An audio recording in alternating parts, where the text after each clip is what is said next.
वो कमरा तरतीब से रखने का आदी था और मैं हमेशा माँ जी से इसी बात पर डांट खाती थी।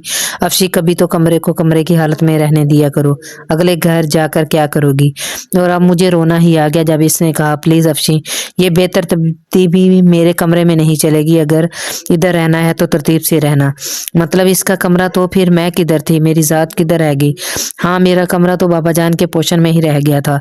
ये तो अयाज का कमरा था। मैंने रिसालों की सारी हीरोइंस की तरफ सब तरह सब्र करना सीख लिया था।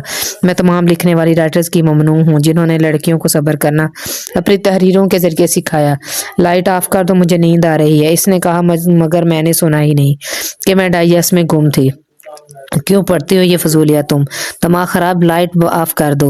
वो गुस्से से बोला तो मैं चौंकी मगर कुछ कहे बगैर लाइट ऑफ करके कमरे से निकल आई। लाउंज में उमर बैठा कोई काम कर रहा था लैपटॉप पर।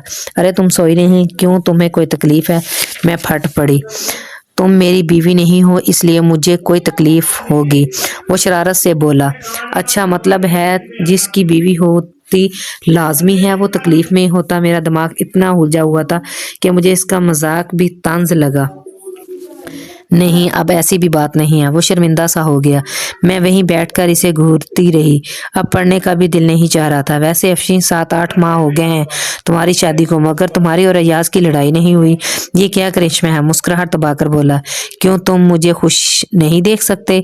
मैं खुश गुस्से से बोली। कम आन अफशी, तुम्हें खुश देखकर मुझसे ज्यादा खुश कोई नहीं होगा। अब के वो संजीदा था। और फिर ऐसा ही होता, जब अयाज की रात की ड्यूटी होती तो मैं सुकून से मजे से अपने कमरे में बैठकर पढ़ लेती, मगर जब इसकी दिन की ड्यूटी होती तो मैं लॉन्च में आकर पढ़ती, क्योंकि मुझे पढ़े बगैर नींद नहीं आती थी। मुझे नावल से मोहब्बत थी और ये मोहब्बत भी अजीब थी। ये इसकी सारी तल्ख बातें बर्दाश्त कर रही थी, मगर मेरे सब्र को वो कब तक आजमा सकता था भला। एक दिन मेरे सब्र की इंतहा हो ही गई। हुआ कुछ यूं कि मैं शाम से थोड़ा पहले नावल कराकरम का ताजमहल पढ़ने बैठी, जो कि मुझे उमर ने गिफ्ट किया था। पढ़ने बैठी तो मुझे खबर ही ना हुई कि कब शाम ढली, कब रात हुई और अयाज आ गया।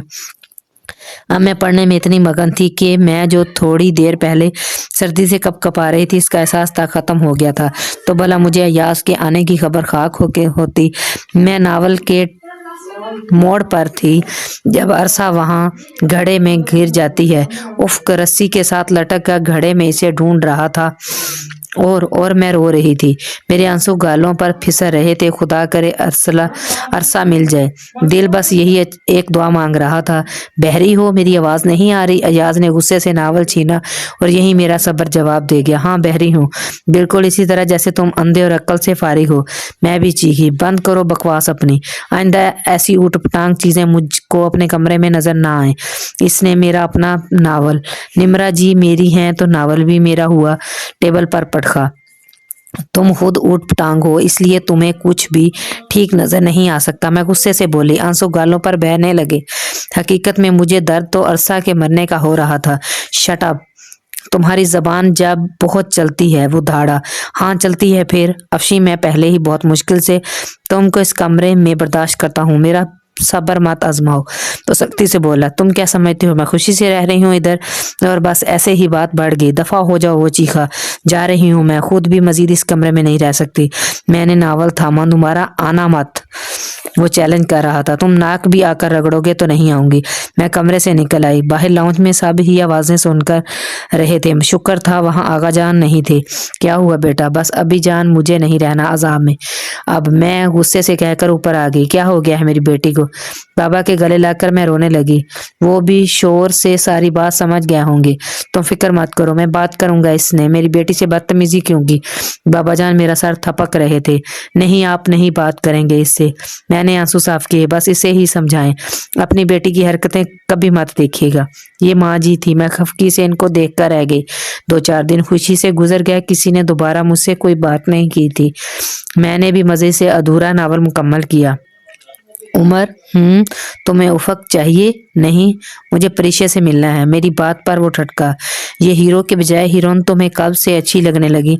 मुझे नहीं पता, मुझे परी चाहिए बस। अच्छा, तुम परी से क्यों मिलना चाहती हो? वो हंसा। मैं इससे पूछूंगी कि इतने मुश्किल वक्त में इसने सब्र कैसे किया, उफो को कैसे संभाला, अंधेरी रातों में तूफान से कैसे लड़ी। मैं मुंह बसार कर बोली तो वो हंसा। तुम नहीं सुधर सकती।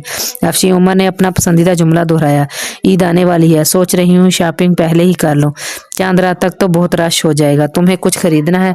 मैं बेदिली से बोली तो भाभी लौट गई। अफशी, उमर ने मुझे पुकारा। वापस चली जाओ अपने घर अयाज के पास। वो मुस्कुराया। वो नहीं लेने आएगा तो नहीं जाऊंगी। मैंने नफी में सर हिलाया। पागल मत बनो, ऐसी जिद करोगी तो तुम्हारा घर टूट जाएगा। वो मेरे सामने सोफे पर बैठ गया। नहीं उमर, इससे शादी के बाद अपनी सारी जिद दफन कर दी थी मैंने। तो एहसान तो नहीं किया था ना तुमने? अपने घर को बचाने के लिए और घर बनाने के लिए औरत को कुछ तो जद्दोजहद करनी पड़ती है। वो सुकून से बोला। उमर, क्या सिर्फ औरत की जिम्मेदारी होती है? क्या सिर्फ औरत को घर बनाना होता है? अगर औरत इतना कुछ कुर्बान कर सकती है तो मर्द को भी तो कुछ कम्प्रोमाइज करना चाहिए ना। आखिर वो भी तो घर बना रहा होता है अपना, वो मुझे मनाने तक नहीं आ सकता। मैंने सर झुकाकर आंसू छुपाने की कोशिश की। और अगर वो ना आया मनाने तो क्या करोगी? मैं ठटक गई उमर की बात पर। ये तो मैंने सोचा ही नहीं। ऐसा तो मुझे गुमान तक नहीं गुजरा था। कुछ भी हो उमर, वो ना आया तो मैं नहीं जाऊंगी। मैंने बामुश्किल खुद को संभाला। खुदा के लिए अफी, ये जिंदगी है तुम्हारी, इससे तुम कोई कहानी या नावल मत समझो। आखिर में सब कुछ ठीक कहानियों में होता है। बासाकी की जिंदगी बहुत तल्ख होती है। तुम अहमको की जन्नत से बाहर निकल आओ। वो गुस्से से बोला। मैं दम बखुद रह गई।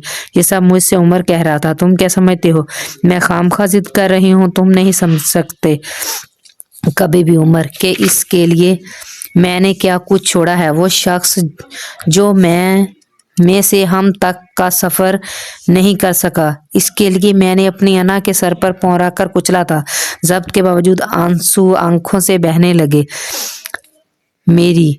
कुछ भी हो अफशी, बचपना छोड़ दो। वो ना आया तो क्या करोगी?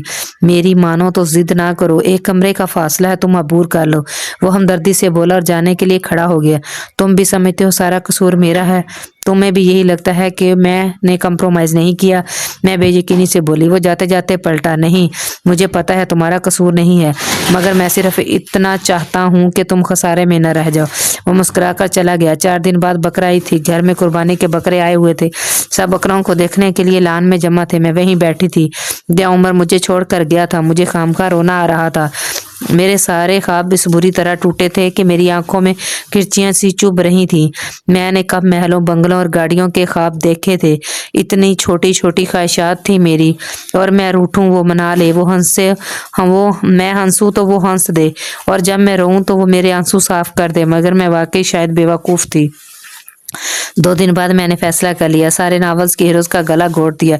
ये मोहब्बतें, ये एहसास सब तो नावल्स में होता है कि जिंदगी में सिर्फ मर्द की अना रह जाती है। उमर ठीक कहता है कि जिंदगी में बहुत तल्ख होती है। ये क्या है? अपने कमरे से निकले तो सामने निदा सामान लिए बैठी थी। ये तुम्हारे जूते और दूसरी चीजें ईद पर पहनने के लिए, और मेहंदी लगवाने आ जाओ नीचे। निदा प्यार से कहकर नीचे उतर गई और मेरी सुर्ख सूजी आंखें फिर भीगने लगी। अफशी, क्या सोच रही हो? माँ जी तख्त पर बैठी सब्जी बना रही थी। कुछ नहीं, वो बस मैं वापस जा रही हूँ। मैं जबरदस्ती मुस्कुराई। अच्छा फैसला है बेटा, कल ईद है, अपने घर में करना। माँ जी खुश हुई। मेरा दिल माँ जी से भी बाज़न हो गया कि शायद वो मुझसे तंग आ गई थी, बल्कि वो तो हमेशा तंग ही रहती हैं मुझसे। अफशी, किसी माँ के लिए इससे ज्यादा खुशी की बात कोई नहीं हो सकती कि इसकी बेटी अपने घर में खुश रहे। तुम तो मेरी फरमाबरदार बेटी हो। अजाज तुम्हें खुश रखेगा इंशाल्लाह। माँ जी ने मोहब्बत से मेरा चेहरा अपने हाथों में थाम कर मेरा माथा चूमा। मैं जरा चीजें समेट लूं। मैं उठकर कमरे में आ गई। मैं समझ गई थी औरत की जिद सिर्फ मर्दों में इसका बाप पूरी कर सकता है, बाकी सबकी जिद्दें औरत को पूरी करनी होती हैं। मैं आंसू साफ करते हुए बिखरी चीजें समेट रही थी जब दरवाजा बजाकर कोई अंदर आया। मैं मुड़ी और जामिद हो गई। वहां खड़ा अयाज मुस्कुरा रहा था। मैं ऐसे नजरअंदाज करके अलमारी में से चीजें देखने लगी। दिल चाह रहा था कि वो लौट जाए, मगर अब तक तो आपको भी पता चल गया होगा। याद अफरीदी ढीठ वाकया हुआ है।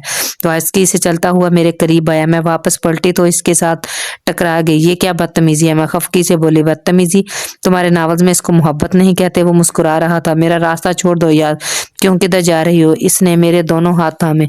बहुत नाराज हो वो मासूमियत से बोला। तुम्हें क्या फर्क पड़ता है मेरे आंसू कम वक्त हर वक्त बहने को तैयार रहते थे, फर्क पड़ता है तो इधर आया हूं ना, भला कोई इतने दिन नाराज होता है। अफशी तुम्हें मेरा ख्याल नहीं आया? वो प्यार से बोला।